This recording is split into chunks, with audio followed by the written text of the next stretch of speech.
यवतमाळ, हिंगोली, बीड, परभणीत मुसळधार पावसामुळे दाणादाण, अनेक गावांना पुराचा वेढा. गावकरी, जनावरं पुरात अडकली, शेतीचंही प्रचंड नुकसान. तुफान पावसामुळे हतनूर धरणाचे 18 दरवाजे पूर्ण उघडले. 98,000 क्युसेकनं तापी नदीत पाण्याचा विसर्ग. बारामतीत अजित पवारांचं शक्ती प्रदर्शन, 2000 बाईकसह भव्य रोड शो. तर संधी दिल्यास बारामतीतून लढण्यास इच्छुक, जय पवारांचं सूचक विधान.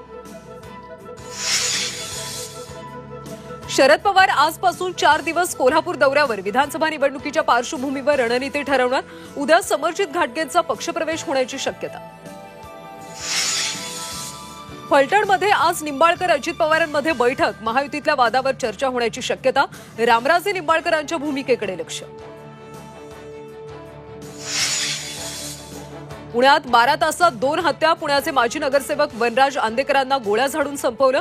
तर फायनान्स मॅनेजर वासुदेव कुलकर्णींचीही रात्री अज्ञाताकडून हत्या.